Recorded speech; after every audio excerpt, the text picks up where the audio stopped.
Breaking news సత్యం computers మాజీ అధినేత రామలింగరాజుకి big shock తగిలింది. ఆయన జీవిత కథ ఆధారంగా నిర్మించిన వెబ్ సిరీస్ పై కోర్టు నిషేధం ఎత్తివేసింది. వాస్తవానికి ఈ వెబ్ సిరీస్ కి వ్యతిరేకంగా న్యాయం పోరాటం చేశారు రామలింగరాజు వేసిన పిటిషన్ ఆధారంగానే గత 5 ఏళ్లుగా బ్యాడ్ బాయ్ బిలియనరీస్ వెబ్ సిరీస్ ను విడుదల కాలేదు. తాజాగా కోర్టు ఆంక్షలు ఎత్తివేయడంతో త్వరలోనే ఈ వెబ్ సిరీస్ విడుదల కానుంది. కాగా bad boys billionaires web series ను నెట్ఫ్లిక్స్ సంస్థ నిర్మించింది.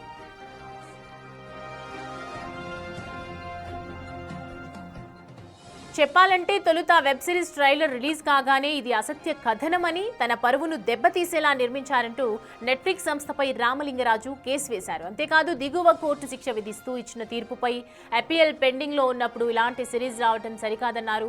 అయితే బహిరంగంగా ఉన్న రికార్డులు, లిఖిత పూర్వక ఆధారాల ప్రకారమే సిరీస్ రూపొందించామని కోర్టుకు నెట్ఫ్లిక్స్ సంస్థ వివరించింది.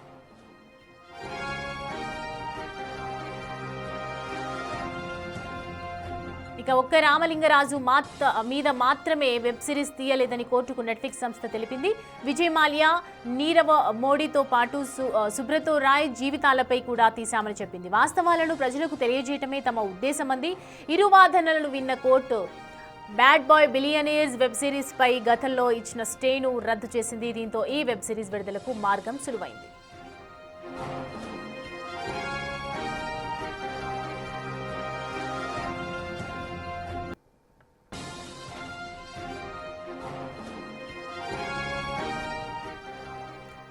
ఇదే అంశానికి సంబంధించి పూర్తి అనాలిసిస్ అందించడానికి మా ఎగ్జిక్యూటివ్ ఎడిటర్ అశోక్ అందుబాటులో ఉన్నారు. మనకి Ashok, bad boy billionaires web series పై ఎందుకంతా ఆ విమర్శలు వస్తున్నాయి, అసలు ఏమున్నాయి ఆ పాత్రలో, ఏంటి?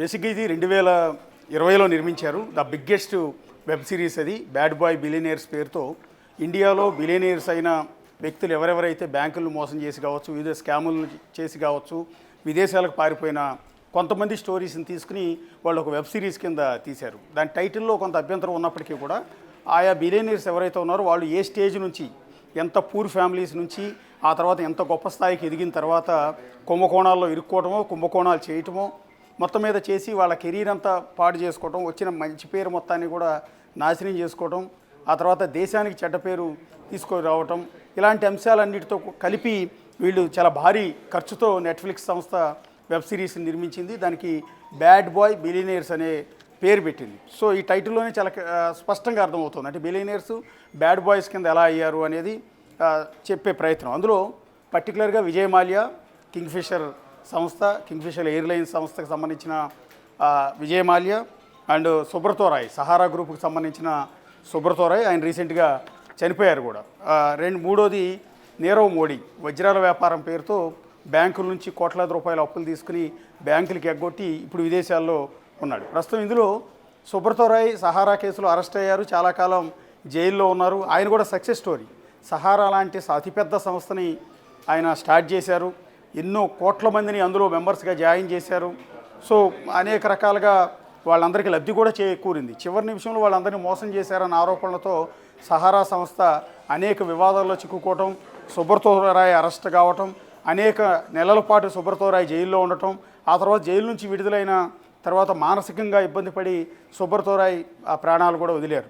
అయితే ఇందులో ఈ కుంభకోణంలో ఇరుక్కుంటున్నామన్న సంగతి ముందుగానే తెలుసుకున్న విజయ్ మాల్యా, నీరవ్ మోడీ లాంటి వాళ్ళు మాత్రం సుబ్రతో రాయ్ మాదిరిగా అరెస్ట్ కాకుండా ముందస్తుగానే విదేశాలకి చెక్కేశారు. వీళ్ళిద్దరూ కూడా ప్రస్తుతం లండన్లోనే మకాం వేశారు. అక్కడే ఉండి మీడియాకి ఇంటర్వ్యూలు కూడా ఇస్తూ ఉన్నారు. ఈ రోజు వరకు కూడా భారత ప్రభుత్వం వాళ్ళిద్దరిని ఇండియాకి తీసుకురాలేకపోయింది. ఈ రోజు కూడా విజయ్ మాల్యా, నీరవ్ మోడీ లాంటి వాళ్ళు అక్కడుండి భారతదేశానికి ఒక సవాల్ లాంటిది విసురుతూ ఉన్నారు. మాకు కావాలంటే మా ఆస్తులు మొత్తం అమ్మండి, మా ఆస్తులు ఎక్కువ ఉన్నాయి అప్పుల కంటే, సో మేము కడతామన్నా కూడా ఎందుకు కట్టించుకోవట్లేదు అంటూ రకరకాలుగా విజయ్ మాల్యా ఇప్పటికీ కామెంట్ చేస్తున్నారు. సో ఈ ముగ్గురితో పాటు సత్యం రామలింగరాజును కూడా ఇంక్లూడ్ చేశారు. ఒక విధంగా చెప్పాలి అంటే విజయ్ మాల్యా, సుబ్రతో రాయ్ అండ్ నీరవ్ మోడీ చేసిన మాదిరిగా బ్యాంకులకు సత్యం రామలింగరాజు ఎక్కడా కూడా అప్పులు తీసుకుని ఎగ్గొట్టలేదు, నిజానికి ఎవరిని మోసం చేయలేదు కూడా. కానీ సత్యం కంప్యూటర్స్లో జరిగిన అవకతవకలకు సంబంధించి తనకు తాను సెబీకి రాసిన లెటర్ వల్ల ఇది మొత్తం బయటపడింది. సో తాను ఈ పొరపాటు చేశాను, ఈ తప్పు చేశాను అని ఆయనకాయనే ఒప్పుకున్నాడు. ఒకవేళ ఒప్పుకోకుండా దాన్ని అలాగే మేనేజ్ చేసుకుంటే ఈ రోజు వరకు కూడా ఆ కంపెనీ సస్టైన్ అయ్యి ఉండేది. కానీ ఎక్కడో తప్పు చేశానన్న ఫీలింగ్తో ఆ రోజు సత్యం రామలింగరాజు తనకు తానే సెబీకు రాసిన ఒక లేఖ సంచలనం సృష్టించింది. ఆ రోజు స్టాక్ మార్కెట్ మొత్తం కుప్పగూలిపోయే పరిస్థితికి తీసుకొచ్చింది. సత్యం కంప్యూటర్స్ లాంటి అతిపెద్ద సంస్థ, ఒక తెలుగువాడు, ఒక పశ్చిమ గోదావరి జిల్లాకు సంబంధించిన వ్యక్తి హైదరాబాద్ బేస్డ్గా సత్యం కంప్యూటర్స్ అనే సంస్థని స్టార్ట్ చేసి ప్రపంచవ్యాప్తంగా దాన్ని తీసుకువెళ్ళటం, ఒక తెలుగువాడు గర్వపడ్డారు. ఆ రోజు ఒక ఇండియన్, ఒక తెలుగువాడు ఇంత స్థాయికి ఎదిగాడని అందరూ కూడా గర్వపడ్డారు. సో అలాంటి కంప్యూటర్ టెక్ దిగ్గజాల్లో సత్యం కంప్యూటర్స్ అనే సత్యం రామలింగరాజు అనే వ్యక్తి మొదటి స్థానంలో ఉంటారు. అలాంటి వ్యక్తి తనకు తానే ఒక లేఖ రాశారు. తన సంస్థలో ఈ అవకతవకలు జరిగాయి, అది కూడా నా వల్లే జరిగాయి అంటూ ఆయన రాయటం. ఆ తర్వాత 2009లోనే ఆయన హైదరాబాద్ డీజీపీ ఆఫీస్ లోపలికి వెళ్ళి లొంగిపోవటం, తనకు తానే స్వయంగా వెళ్ళి లొంగిపోవటం, ఆ తర్వాత కేసు నమోదు కావటం. కన్ఫెషన్ రిపోర్ట్లో కూడా తన సత్యం కంప్యూటర్ సంస్థ ఎలా స్టార్ట్ చేశారు, ఎలా ఎదిగింది, ఇందులో అవకతవకలు ఏంటి, ఏం జరిగినాయని మొత్తం కూడా మెన్షన్ చేశారు. అంటే తన తప్పును తానే స్వయంగా ఒప్పుకుని తనకు తానే పోలీసులకి లొంగిపోయి భారతదేశం ముందు తన తప్పుని ఒప్పుకున్న వ్యక్తి సత్యం రామలింగరాజు. కాబట్టి విజయమాల్య, నీరవ్ మోడీ లేకపోతే సుబ్రతో రాయ్ తరహాలో స్కామ్ లాంటిది సత్యం రామలింగరాజుకి అప్లై కాదు. సో ఆ ముగ్గురితో కంపేర్ చేయడం కూడా సత్యం రామలింగరాజుకి సరిపోదు. ఇదే అంశాన్ని సత్యం రామలింగరాజు ప్రధానంగా ప్రస్తావించారు. 2020లోనే ఈ సిరీస్ రిలీజ్ కావాల్సి ఉంది. అయితే వెబ్ సిరీస్ రిలీజ్ అయ్యే ముందు ట్రైలర్ ఎప్పుడైతే రిలీజ్ అయిందో వెంటనే అప్రమత్తమైన రామలింగరాజు ఇది తన ప్రైవసీకి దెబ్బతీసే విధంగా ఉంది, తన పరువుకు భంగం కలిగించే విధంగా ఉంది, అసత్య కథనాలని ఇందులో మెన్షన్ చేస్తున్నారు, కాబట్టి దీన్ని నిలిపివేయండి అని ఆ రోజు హైదరాబాద్ సిటీ సివిల్ కోర్టులో ఆ పిటిషన్ వేశారు. ఆ రోజు నెట్ఫ్లిక్స్ సంస్థ తరపున న్యాయవాదులు కూడా వాదించారు. సో ఇది ఆయన కించపరిచే విధంగా కానీ తప్పుపట్టే విధంగా లేదు అని వాళ్ళు కూడా ఆ రోజు వివరణ ఇచ్చే ప్రయత్నం చేశారు. అయితే సత్యం రామలింగరాజు ఆ రోజు చేసిన వాదన ఏంటంటే, మాకు దిగువ కోర్టు హైదరాబాద్ కోర్టు మాకు శిక్ష వేసిన మాట వాస్తవం, ఆ శిక్షని సవాల్ చేస్తూ మేము సుప్రీంకోర్టుకు కూడా వెళ్ళాం. సుప్రీంకోర్టులో ఈ రోజు కూడా సత్యం రామలింగరాజు కేసు, సత్యం రామలింగరాజుకు విధించిన శిక్షకు సంబంధించి విచారణ కొనసాగుతోంది. ఇంకా ఫైనల్ జడ్జిమెంట్ వచ్చే లోపే మీరు నానే నిందితుడిని అన్నట్టు సత్యం రామలింగరాజుని ఈ విధంగా చూపించడం కరెక్ట్ కాదు అనేది రామలింగరాజు తరపు న్యాయవాదులు చేసిన ప్రధానమైన వాదన. అయితే ఆ సమయంలో రామలింగరాజు తరపు న్యాయవాదులు చేసిన వాదనతోనే హైదరాబాద్ సిటీ సివిల్ కోర్టు అనేది యాక్సెప్ట్ చేసింది. సో వారి వాదనలు విన్న తర్వాత నెట్ఫ్లిక్స్ సిరీస్ని తాత్కాలికంగా ఆపివేయాలని ఇంజెక్షన్ ఆర్డర్ ఇచ్చింది. సో 2020లో రిలీజ్ కావాల్సిన వెబ్ సిరీస్ అనేది అప్పుడే సత్యం రామలింగరాజు వేసిన పిటిషన్తో నిలిచిపోయింది. ఈ 5 ఏళ్ల పాటు విచారణ కొనసాగుతూనే ఉంది. ఈ 5 ఏళ్లలో వెబ్ సిరీస్ని ఎక్కడ కూడా టెలికాస్ట్ చేయలేదు నెట్ఫ్లిక్స్లో. సో నెట్ఫ్లిక్స్ సంస్థ నిర్మించిన చాలా వెబ్ సిరీస్లో కొన్ని వివాదాల్లో చిక్కుకున్న మాట వాస్తవం, కోర్టు కేసుల్లో ఇరుక్కున్న మాట వాస్తవం. కానీ ఇన్నేళ్ల పాటు పెండింగ్లో ఉండే దాదాపు 5 ఏళ్ల పాటు నెట్ఫ్లిక్స్ సంస్థ నిర్మించిన వెబ్ సిరీస్ పూర్తిగా నిలిచిపోవటం అనేది చాలా అరుదైంది. అందులో మొట్టమొదటిది ఈ బ్యాడ్ బాయ్ బిలియనర్సే, అది కూడా రామలింగరాజు వేసిన పిటిషన్. సో ఈ 5 ఏళ్లలో నెట్ఫ్లిక్స్ సంస్థ కూడా తన వాదనలు వినిపించే ప్రయత్నం చేసింది. ఇది బయట ఉన్న రికార్డ్స్, బయట వివిధ ఛానళ్ళలో టెలికాస్ట్ అయిన అంశాలు, కన్ఫెషన్ రిపోర్ట్లు, పోలీసులు ఇచ్చిన స్టేట్మెంట్లు, వీటన్నిటిని బేస్ చేసుకునే రామలింగరాజు మీద ఈ వెబ్ సిరీస్ తీసాం తప్ప కల్పితాలు కానీ అసత్యాలు కానీ ఆయన పరువుకు దెబ్బతీసే అంశాలు కానీ ఎక్కడా కూడా ఈ వెబ్ సిరీస్లో మెన్షన్ చేయలేదు. అది ఆయన చేస్తున్న వాదన అపోహ మాత్రమే. ఆయన ఏ స్థాయి నుంచి బిలియనీర్గా ఎదిగారు, ఏ స్థాయి నుంచి ఆయన వచ్చి ఒక చిన్న గ్రామం నుంచి వచ్చి సత్యం కంప్యూటర్స్ అనే సంస్థను స్థాపించి ప్రపంచవ్యాప్తంగా టెక్ దిగ్గజాల్లో ఒకరిగా ఎంత స్థాయికి ఎదిగారు అనే అన్ని అంశాలు కూడా చూపించాం. కానీ ఒక నెగిటివ్ అంశాన్ని మాత్రమే ఆయన చూసే ప్రయత్నం చేస్తున్నారు అంటూ నెట్ఫ్లిక్స్ సంస్థ ఈ రోజు వరకు కూడా కోర్టులో వాదిస్తూనే ఉంది. ఫైనల్గా 5 ఏళ్ల తర్వాత ఆ రోజు సత్యం రామలింగరాజుకు అనుకూలంగా ఇచ్చిన ఇంజెక్షన్ ఆర్డర్ని రద్దు చేస్తూ నిన్న హైదరాబాద్ సిటీ సివిల్ కోర్టు నెట్ఫ్లిక్స్కి అనుకూలంగా నిన్న ఒక తీర్పు ఇచ్చింది. దాని ప్రకారం ఈ బ్యాడ్ బాయ్ బిలియనర్స్ వెబ్ సిరీస్ని రిలీజ్ చేసుకోవచ్చు అంటూ ఆ ఇంజెక్షన్ ఆర్డర్స్ని కొట్టివేసింది. దీంతో సత్యం రామలింగరాజుకి కొంత ఎదురు దెబ్బ లాంటిది. ఎందుకంటే తాను ఏదైతే వాదిస్తూ వస్తున్నారో అందుకు భిన్నంగా ఇప్పుడు తీర్పు రావటం, సో 5 ఏళ్ల పాటు నిలిచిపోయిన వెబ్ సిరీస్ ఇప్పుడు మళ్ళీ టెలికాస్ట్ కావడంతో సత్యం రామలింగరాజు ఏం చేస్తారు అనేది వెరీ ఇంట్రెస్టింగ్ ఉంది. ఇక్కడ సత్యం రామలింగరాజు గురించి మనం ఒకసారి డిస్కస్ చేసుకోవాల్సి ఉంటుంది. ఇందాక మనం మాట్లాడుకుంటున్నట్టుగా పశ్చిమ గోదావరి జిల్లా నుంచి వచ్చిన సత్యం రామలింగరాజు బైర్రాజు ఫౌండేషన్ పేరుతో అనేక సేవా కార్యక్రమాలు చేశారు. సత్యం కంప్యూటర్స్ అనే సంస్థని హైదరాబాద్ గచ్చిబౌలి బేస్డ్గా చేసుకుని ఆయన స్టార్ట్ చేశారు. ఆ తర్వాత బిల్గేట్స్ లాంటి వ్యక్తులతో చాలా సన్నిహితంగా వెలుగొందారు. ఇండియన్ బిల్గేట్స్గా సత్యం రామలింగరాజుకి అప్పట్లో పేరుండేది. అంతటి గొప్ప వ్యక్తి. కొన్ని వేల మందికి ఉద్యోగాలు ఇచ్చారు సత్యం కంప్యూటర్స్ ద్వారా.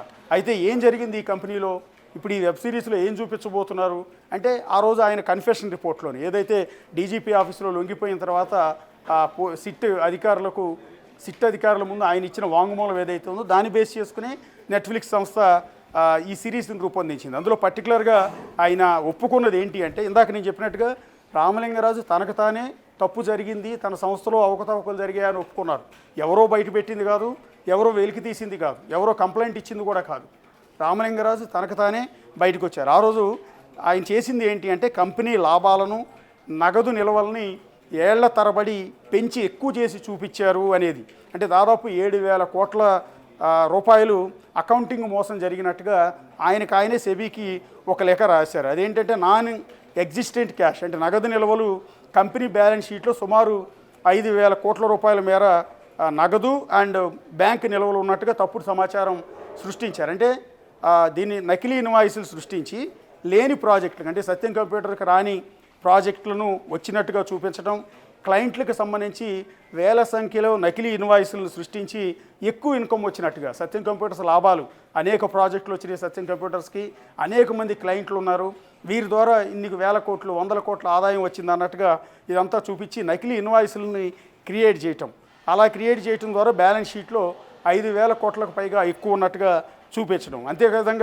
అంతేకాకుండా తన కంపెనీలో పనిచేయని గోస్ట్ ఎంప్లాయీస్, అంటే అసలు ఎంప్లాయీస్ ఉండరు కానీ ఆ ఎంప్లాయీస్ ఉన్నట్టుగా చూపించి ఆ ఎంప్లాయీస్కి నెల నెల జీతాలు పే చేస్తున్నట్టుగా మళ్ళీ తప్పుడు రికార్డులు చూపించడం, ఆ నిధుల్ని వేరే చోటకి మళ్లించడం. ఇక్కడ 3 రకాల అవకతవకలు సత్యం కంప్యూటర్స్లో ఆ రోజు జరిగినాయి. అట్లాగే షేర్ల ధరలను ఈ విధంగా చూపించడం ద్వారా, అంటే సత్యం కంప్యూటర్స్కి ప్రపంచంలోనే టెక్ దిగ్గజాల్లో టాప్ మోస్ట్ పొజిషన్లో ఉంది కాబట్టి ప్రపంచవ్యాప్తంగా అనేక కాంట్రాక్టులు వస్తున్నాయి, ఆ సంస్థకి అనేక ప్రాజెక్టులు వస్తున్నాయి, వేల మంది సిబ్బందిని నియమించాం, వాళ్ళందరూ వర్క్ చేస్తున్నారు, ఒక అద్భుతమైన పురోగతి ఉంది, 1,000 కోట్ల లాభాలు వచ్చేస్తున్నాయని ఇవన్నీ చూపించింది. ఎందుకు అంటే షేర్ మార్కెట్లో సత్యం కంప్యూటర్ షేర్ని కృత్రిమంగా పెంచి వ్యక్తిగత లాభాల కోసం షేర్లను విక్రయాలు జరపటం. ఆ రోజుల్లో సత్యం కంప్యూటర్ షేర్ అనేది ఒక అద్భుతమైన పొజిషన్లో ఉండేది. సత్యం కంప్యూటర్ షేర్లు కొంటే వాళ్ళంతా రిచెస్ట్ ఫెలోస్ అన్నట్టు వాళ్ళందరికీ కూడా విపరీతమైన లాభాలు వస్తాయని భావించేవారు. సత్యం కంప్యూటర్ షేర్ ఉండటం అనేది వాళ్ళు ఒక గర్వంగా ఫీల్ అయ్యే పరిస్థితి ఆ రోజుల్లో ఉండేది. అందువల్ల తన సత్యం కంప్యూటర్ షేర్లు కొనుగోలు చేసిన షేర్ హోల్డర్స్ అందరికీ లాభాలు తెచ్చిపెట్టడం, తన సంస్థను ఇంకా పెంచి చూపించడం కోసం లేని లాభాలు చూపించి కృత్రిమంగా ఎంప్లాయీస్ని చూపించి ఈ రకంగా మొత్తం ఇదంతా చాలా ఏళ్ల పాటు మేనేజ్ చేయడం వల్ల చివరికి 7,000 కోట్లు, ఆ రోజుల్లో 2009లో 7,000 కోట్ల రూపాయలు బ్యాలెన్స్ షీట్లో చాలా అదనంగా చూపించాము అనేది సత్యం రామలింగరాజు ఆ రోజు ఒప్పుకున్న సంస్థ. 2009 జనవరి 7న రామలింగరాజు సెబీకి రాసిన లేఖలో ఈ తప్పులన్నీ కూడా ఇప్పుడు నేను చెప్పినవన్నీ కూడా ఒప్పుకున్నారు. ఆ తర్వాత ఆయన రాసిన లేఖ బయటికి రావటం, మీడియాలో టెలికాస్ట్ అవడంతో ఇన్వెస్టర్లు మొత్తం, షేర్ హోల్డర్లు మొత్తం నమ్మకం సన్నగిలింది. ఒక్కసారిగా సత్యం కంప్యూటర్ షేరు ఆ రోజు కుప్పగూలిపోయింది, విశ్వసనీయత కోల్పోయింది ఆ సంస్థ. ఆర్థిక సంక్షోభం రావడంతో సత్యం కంప్యూటర్ ఎంప్లాయీస్ మొత్తం కూడా ఆందోళనకు గురయ్యారు. ఏం చేయాలో అర్థం కాని పరిస్థితి. నిన్న మొన్నటి వరకు సత్యం కంప్యూటర్స్లో జాబ్ చేయటం అంటేనే చాలా గర్వంగా ఫీల్ అయిన ఉద్యోగులంతా ఆ రోజు నుంచి తమ సంస్థలో జరిగింది, రేపు నుంచి మా పొజిషన్ ఏంటంటూ వాళ్ళందరూ ఆందోళనకు గురైన పరిస్థితి ఏర్పడింది. ఈ దశలోనే ప్రభుత్వం జోక్యం చేసుకుంది. ఆ రోజు ఒక బోర్డును, పాత బోర్డు, సత్యం కంప్యూటర్, సత్యం రామలింగరాజు సోదరుడు వెంకటపతిరాజు వీళ్ళ ఆధ్వర్యంలో నడుస్తున్న ఆ బోర్డును రద్దు చేసి కొత్త బోర్డును నియమించి ఆ రోజున్న టెక్ మహీంద్రా సంస్థకి సత్యం కంప్యూటర్స్ని అప్పగించింది. మొదట్లో టెక్ మహీంద్రా సత్యం పేరుతో ఆ బోర్డులు కూడా మార్చారు. మీరు గచ్చిబౌలిలో ఉన్న సత్యం కంప్యూటర్స్ ఆఫీస్కి వెళ్ళా కూడా పైన అప్పటి వరకు సత్యం కంప్యూటర్స్ పేరు తీసి పక్కన మహీంద్రా సత్యం అని దాన్ని మార్చారు. ఆ తర్వాత అది సత్యం అనేది కూడా పూర్తిగా తీసేసి టెక్ మహీంద్రాగా ప్రస్తుతం పిలువబడుతోంది. మహీంద్రా సంస్థ ఒక విధంగా దాన్ని పూర్తిగా టేక్ ఓవర్ చేసుకుని ఆ రోజున ఉద్యోగులందరికీ కూడా ఉద్యోగ భద్రత కల్పించింది. సో ఎంటైర్ వ్యవహారంలో తాను చేసిన తప్పుని తానే ఒప్పుకోవడం ద్వారా ఒక రికార్డుని సృష్టించారు సత్యం రామలింగరాజు. తాను ఒప్పుకున్న తప్పు జరిగినా ఏది జరిగినా కూడా అది నిందితుడే కాబట్టి ఆ రోజు సత్యం రామలింగరాజు అరెస్ట్ అయ్యాడు. చాలా కాలం చెంచలు కూడా జైల్లో ఉన్నారు. ఆ తర్వాత బెయిల్పై విడుదలై ప్రస్తుతం ఇప్పటికీ కూడా ఇంటి దగ్గర ఉన్నారు. ఆయనకు దాదాపు 8 ఏళ్ల జైలు శిక్ష కూడా విధించారు. సో ఆ శిక్షని సవాల్ చేస్తూ ఆయన అంటే నేను ఎక్కడా మోసం చేయలేదు, ఎవరికీ నష్టం జరగలేదు, ఎవరిని రూపాయి నేను దోచుకోలేదు, నాకు నేనుగానే తప్పు ఒప్పుకున్నాను కాబట్టి శిక్ష తగ్గించండి అని రామలింగరాజు సుప్రీంకోర్టులో అప్పీల్ చేసుకున్నారు. ప్రస్తుతం ఆ విచారణ పెండింగ్లో ఉన్న సమయంలోనే ఈ bad boy billionaires web series అనేది రావడంతో తన పరువుకి భంగం కలుగుతుందన్న ఉద్దేశంతో రామలింగరాజు ఈ అబ్జెక్షన్ రైజ్ చేశారు. అందుకు భిన్నంగా ఆయనకు వ్యతిరేకంగా జడ్జిమెంట్ అనేది వచ్చింది. సో దీని మీద రామలింగరాజు మళ్ళీ సుప్రీంకోర్టులో పిటిషన్ ఏమైనా వేస్తారా ఏంటనేది చూడాల్సి ఉంటుంది. సో రానున్న 2-3 రోజుల్లోనే ఈ నెట్ఫ్లిక్స్ సంస్థ ఆల్రెడీ తాను నిర్మించిన ఈ బ్యాడ్ బాయ్ బిలీనియర్స్ వెబ్ సిరీస్ని రిలీజ్ చేయబోతోంది. అయితే ఈ మొత్తం ఈ సిరీస్ తర్వాత మళ్ళీ ఇప్పుడు వెబ్ సిరీస్ రిలీజ్ కానుండడానికి కూడా ఒక మార్గం సులభమైందని చెప్తున్నారు. కాబట్టి దీనికి సంబంధించి సత్యం రామలింగరాజు కానీ లేదంటే ఆయన ఫ్యామిలీ మెంబర్స్ కానీ ఎవరైనా స్పందించారా అశోక్? ఇది ప్రస్తుతం ఆ రోజు అంటే సత్యం రామలింగరాజు స్కామ్ బయటకు వచ్చినప్పటి నుంచి ఇప్పటి వరకు కూడా రామలింగరాజు ఎక్కడ ఏ మీడియాతోనూ మాట్లాడలేరు, ఎవ్వరికీ అందుబాటులో లేరు. ఈ రోజు వరకు రామలింగరాజును చూసిన వ్యక్తులు కూడా లేరు. ఆయన కూడా ఇక్కడే జూబ్లీహిల్స్లోనే నివాసంలోనే ఉంటారు. So Jubilee Hills police station near by ఆయన నివాసం ఉంటుంది. సో అయినా కూడా ఆయన ఎవ్వరూ ఇంతవరకు బయట ఎక్కడ చూడాల. ఆయన ఎక్కడ ప్రైవేట్ కార్యక్రమాల్లో కూడా పాల్గొన్న సందర్భాలు లేవు. కేవలం నాంపల్లి కోర్టుకి ఈ కేసు విచారణకు వచ్చిన సందర్భాల్లో మీడియా వాళ్ళు కొన్ని వీడియో క్లిప్పులు తీయటం తప్ప ఈ రోజు వరకు ఆయన ఎక్కడ బయటకు వచ్చి మాట్లాడింది లేదు. ఏ రోజు బంధువుల ఫంక్షన్లో కూడా అటెండ్ అయింది లేనే లేదు. సో ఇప్పుడు ఈ అంశానికి సంబంధించి ప్రస్తుతం అయితే ఆయన రియాక్ట్ అయ్యే అవకాశం లేదు. ఆయన కొడుకులు మాత్రం కొంత యాక్టివ్గా ఉన్నారు. సో వాళ్ళు మొన్న తెలంగాణ గవర్నమెంట్లో బీఆర్ఎస్ అధికారంలో ఉన్నప్పుడు కేటీఆర్కి సన్నిహితుడిగా కూడా ప్రస్తుతం సత్యం రామలింగరాజు కుమారుడు ఉన్నారు. ఆయనే ధరణి పోర్టల్ని రూపొందించడంలో కీలకమైన పాత్ర కూడా సత్యం రామలింగరాజు కుమారుడే చేశాడు. సో ఇలా ఆయన కొడుకు కొంత యాక్టివ్గా ఉన్నారు తప్ప రామలింగరాజు అయితే ఇంతవరకు ఎక్కడ కూడా బయటకు కనిపించలేదు. ఈ విషయంలో ఎక్కడ స్పందించే అవకాశం కూడా లేదు. సో ఆయన తరఫున ఉన్న లీగల్ టీం బహుశా సుప్రీంకోర్టుకు వెళ్ళే అవకాశం ఉంటుంది. Right Ashok, thank you.